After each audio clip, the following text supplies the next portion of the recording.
Ya, ini baru disiapkan, itu kan lintas kementerian dan ini memang baru ininya di finalisasi di Kementerian Perdagangan.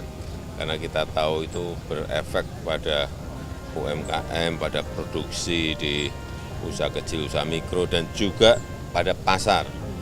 Pada pasar, di beberapa pasar sudah mulai anjlok menurun ya karena mestinya ini kan dia itu sosial media, bukan ekonomi media gitu.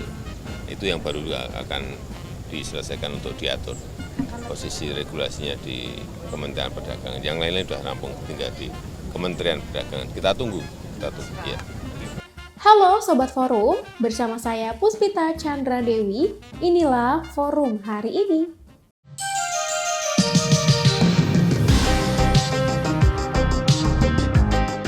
Sebelum kita masuk ke beritanya, jangan lupa like, subscribe, komen, dan nyalakan loncengnya. Sekarang, yuk kita ke beritanya. Berita pertama datang dari Partai Demokrat yang akan memanggil terduga kader dari DKI Jakarta yang menyatakan dukungannya kepada Anies Baswedan di Pilpres 2024.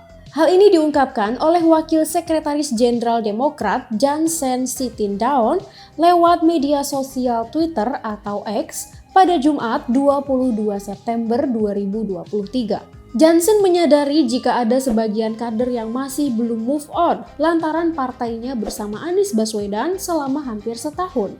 Namun ia kembali mengingatkan atas apa yang dilakukan Anies yang memilih Caimin sebagai cawapresnya adalah sebuah pengkhianatan. Janssen selanjutnya juga mengatakan Demokrat melalui keputusan Majelis Tinggi Partai atau MTP sebagai forum pengambilan keputusan tertinggi di Demokrat sudah memutuskan untuk mendukung Prabowo Subianto sebagai Capres 2024. Deklarasi dukungan itu juga telah disampaikan langsung oleh Ketua Umum Partai Demokrat Agus Harimurti Yudhoyono (AHY) dalam agenda Rapimnas di JCC Kamis 21 September malam. Berita berikutnya datang dari Presiden Joko Widodo yang menyebut aturan untuk mengendalikan e-commerce berbasis media sosial akan dipersiapkan oleh kementerian terkait. Hal ini lantaran jual beli secara online di media sosial mulai berdampak pada anjloknya pendapatan pedagang pasar. Jokowi menyampaikan hal tersebut usai meninjau penanganan Inpres Jalan Daerah atau IJD di Kabupaten Penajam Pasir Utara, Provinsi Kalimantan Timur.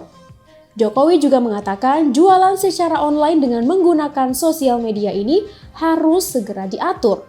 Hal ini berdampak pada usaha mikro kecil dan menengah atau UMKM di Indonesia dan aktivitas jual beli di pasar. Jokowi menyebut bahwa regulasi yang sedang dirancang tersebut akan mengatur antara media sosial dan platform perdagangan atau ekonomi.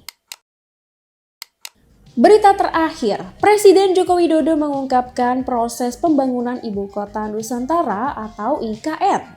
Ia membeberkan mulai dari Istana Garuda yang akan menjadi kantor presiden hingga National Training Center atau NTC untuk latihan tim nasional sepak bola.